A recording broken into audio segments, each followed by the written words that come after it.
One of the things that a lot of people talk about, of course, is sugar, right, and refined carbohydrate, and something that a lot of people aren't that aware of is seed oils. So I think it's quite important for us to educate ourselves and the world around seed oils. So Nina is going to tell us about what's happened in the past and what this means for our health. Nina, thank you very much. Thank you. Thank you. Again, I feel like I should have done a costume change, like Beyonce or something, but at my age, I'm just so glad I know who that is. So, okay, so seed oils is something that I've studied for a good 20 years now. And you know, if you live on Twitter or Instagram or wherever, it is all over. Seed oils is everywhere. And you feel like there must be a large body of scientific literature backing up all of these new influencers talking about seed oils. So there's a lot of confusion. I want to try to clear up, you know, what even are seed oils and what is the actual evidence that they are might be damaging for health. So again, my disclosures: I don't receive any industry funds of any kind. So what are seed oils? This is most of them: corn oil, cottonseed, soybean, safflower, rapeseed oil, peanut oil, canola oil. They're all relatively new. The history of our cooking fats was not seed oils. These are the fats that we cooked with. We cooked with tallow that came from cattle, suet, which is from ruminant animals, it comes around the organs, lard, which comes from pigs, and butter. These were the main cooking fats in the Western world, really the only cooking fats in the Western world. Lard used to be popular. It was not an insult to call somebody a lardy, if you can imagine that. And I know that you're kind of thinking, well, what about olive oil? Didn't people cook with that? But when I was researching olive oil for my book, I found out that it is not an ancient food stuff. It was used for medicinal purposes. It was used to anoint the body to make your muscles glisten in battle. But it was not really used for food and cooking until the 19th century. In Spain, this is a reference to in Greece, what this archaeologist found. But it's also true in Spain and in Italy that there really is not evidence for use as in the culinary sphere until the 1900s. So olive oil was used not so much. So what oils used to be used for was as a lubricant for machinery in the Industrial Revolution. I mean, one of the main reasons that we hunted whales was to get whale oil. It meant that the oil from whales was the main product that we got from them, and that was used to lubricate the vast and growing amount of machinery that was fueling the Industrial Revolution.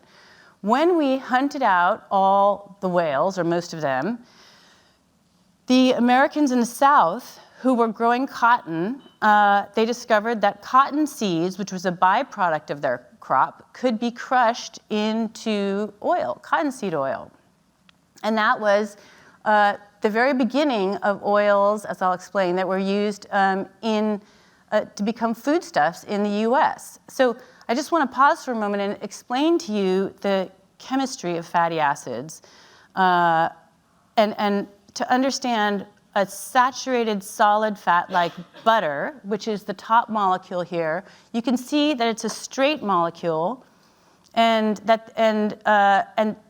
so those molecules stack on top of each other very neatly, and that's why that is a solid, right? These other molecules, unsaturated fatty acids, they're unsaturated because there are many double bonds in them. You can see those double like equal signs along the chain there. They're squiggly molecules. They don't stack neatly on top of each other. Therefore, they have a lot of space between them, and that's an oil. So we're talking about unsaturated fatty acids. These are, in oils, it turns out that they're very unstable. They go rancid easily, they degrade over time, and so there was the great invention of being able to use oils was to learn how to hydrogenate them. This was a process that was invented by a German in the early 1900s. And you could see it takes that squiggly molecule and through a chemical process that I'll show you in a second, it makes it straight and flat. So you can take an oil and make it a straight molecule that allows it to be hardened. It allows it to be a hard substance. I mean, so that all those molecules stack up against each other. This process of hydrogenation turns out to be a rather dramatic one. It involves pressure, heat, hexane, a solvent. It uses a metal catalyst. It has to be steamed to eliminate bad odors. It then has to be bleached to remove the gray color that comes out. When it's gray, it then needs to be winterized for stability and enhanced with artificial colors and synthetic vitamins. It's a pretty extensive process. I've actually been inside of a hydrogenation plant, and it's just a huge, massive operation. But through hydrogenation, that cottonseed oil, through Procter & Gamble was the inventor of this product, this is the first time that hardened oil came into the food supply as a foodstuff in the form of Crisco. So they had, they were able to harden this oil. They looked at it. They said, hey, that looks kind of like lard. Now that we've winterized and deodorized and stabilized it and bleached it, and so let's try to sell it as a foodstuff to people. That came in 1911, was the very first Crisco that came into the food supply. That's the first time really that hydrogenated products came into the food supply. And they had a huge marketing campaign telling women to leave lard, which was dirty and came from the abattoir, the slaughterhouse, and instead choose this newfangled fat that came out of clean, sterilized labs and was much more appealing, and to leave your traditional ways behind. So margarine was another hydrogenated product, very similar to Crisco. It was meant to replace butter, and it eventually did in large part. And then eventually we got just plain old cooking oils when they figured out how to do a very light touch form of hydrogenation that allowed for vegetable oils to sit on the shelf and not become rancid. So all of these oils got a huge boost in 1961 when the American Heart Association, really the first organization anywhere in the world, told people to start eating these polyunsaturated oils instead of saturated fats in order, as the best measure of prevention against heart disease. It really all started with this recommendation in 1961. It turns out, from my research, I found that the American Heart Association had an alliance with Procter & Gamble, again, the maker of Crisco. Procter & Gamble had, back in 1948, virtually launched the American Heart Association by making it the recipient of this radio show called Truth or Consequences, and made it over what it'd be today $17 million overnight. And according to the American Heart Association's own corporate history, it just launched the entire group, and it was sort of the bang of big bucks that launched the group. So it had a lot of backing from Procter & Gamble, and last time I checked, it still had backing from Procter & Gamble. And this enabled vegetable oils to become like medicine. They were marketed as medicine. Take, your doctor, it was like something your doctor should prescribe to you. Maybe you should have your 8-year-old worrying about cholesterol. I think this ad was actually pulled out of circulation for being illegal. And the vegetable oil manufacturers were very involved in spreading this message. This was a book that was distributed free to thousands of doctors across the United States. This is Dr. Jerry Stamler, who is a close colleague of Ansel Keys. The whole book, everything in it was sponsored by the Corn Products Company and the Wesson Fund for Medical Research, both vegetable oil manufacturers. If you take just a quick look at, this is polyunsaturated. So this is vegetable oil consumption in the United States from virtually zero. Remember, we didn't even consume vegetable oils before 1911 with Crisco, up to today where they're 9–10% of all calories we consume. This almost perfectly parallels the rise in heart disease. So it seems absurd that we should think that this would fight heart disease when our increased consumption is in correlates with the rise in heart disease. It certainly didn't seem to prevent it. So what are the sources of these fatty acids in our diet today? Most of them come from these vegetable oils. These polyunsaturated fats can also be found in nuts and seeds. They can also be found in chicken quite a bit and some pork products, depending on how the pig is fed. But most of it comes from polyunsaturated vegetable oils. And just if you look at the top chart here, you can see that red line is soybean oil. Most of the oil that we consume, in the US at least, is soybean oil. That's what we're consuming. What are the health effects? Well, so in those clinical trials on saturated fats that I was describing and Arnie made reference to, those what we call the core trials.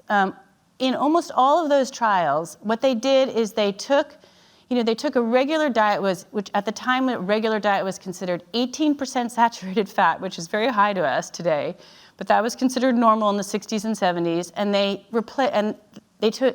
so that was the control group. The intervention group in these clinical trials was a group that instead of regular milk, they got soy-filled milk. Instead of regular cheese, they got soy-filled cheese. They got their version of the Impossible Burger. So they had much higher content of vegetable oils in their diets. So in effect, those trials can be seen as clinical trials of vegetable oils. What happens when you dramatically increase the content of polyunsaturated fats in somebody's diet? So a little known result from those core trials is that in nearly a dozen of them, 4 of which are listed here, there was higher rates of death from cancer. That's the experimental group. This is from the LA Veterans Study. This was a consistent finding across these trials, higher rates of death from cancer. This was so concerning to the National Institutes of Health. They had hosted a series of high-level workshops, at least 4 that I know of, maybe 5, where they brought together top scientists at the time, including Ansel Keys, and they said, what do we do about this cancer effect that we are seeing? We can't just ignore it. And so there was a lot of conversation. I read all the reports that came out of it, and basically their conclusion was, we can't explain it, but it is so important to lower cholesterol. That's our dominant public health message today, to prevent heart disease, so we're just going to basically ignore these cancer results. We think they're of secondary importance. Here are some other results that came out of those core clinical trials. In quite a few, there were higher rates of gallstones. There was, in some cases, higher rates of stroke. And in one trial, there was possible cirrhosis of the liver. Now, I want to make an important clarification here, which is that vegetable oils reliably lower your cholesterol. So what we're seeing here in all of this, the cancer, the gallstones, the strokes, it could be that this is caused by the vegetable oils. It could also be that this is caused by lowering cholesterol. In fact, some of the data I'm showing here show that some of these effects you see when cholesterol is lowered through drugs, which suggests that it's actually the lowering of cholesterol that has these health effects. So starting in the late 1970s with Mary Enig, an undersung hero who was the first person to find out that, or one of the first people who found out that hydrogenated oils, the backbone of Crisco and margarine, that actually they contained trans fats, and trans fats were harmful. They caused heart disease. Also, Fred Kummerow, who spent his entire career fighting trans fats. And then later in the story came Walter Willett. But this led effectively in the US to a ban on trans fats. I think in Europe there's just a severe limit on them. But effectively, it was no longer possible to use these hydrogenated oils because of this side effect of the trans fats that they produced. Well, what replaced trans fats? You still had this basic problem, which is that oils are unstable.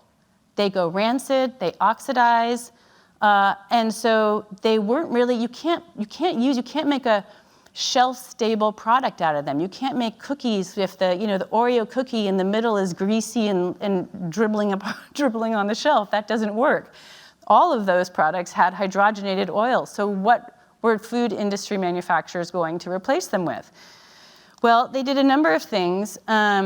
They tried to use genetically modified soybeans in order to create oils that produced a lesser amount of the fatty acids that tended to oxidize.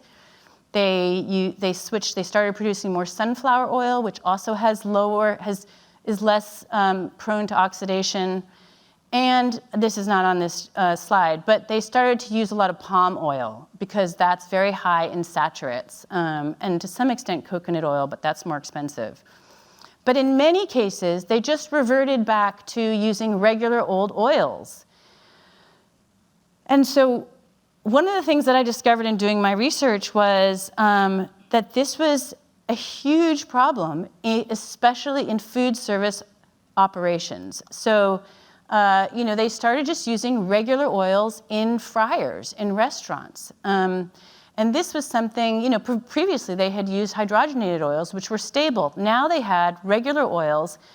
And I learned about this from somebody who worked, a high-level employee of Loder's Crocklin, and he told me that when this transformation took place, that trans fats were out, regular oils were back in, he said it was a huge problem for like McDonald's and Burger King, that the oils were oxidizing, and their oxidation products included things like polymers, which is like a paint-like substance, and they were having this kind of sticky paint-like substance build up on the walls. They had to get extra strong cleaning solutions to get it off.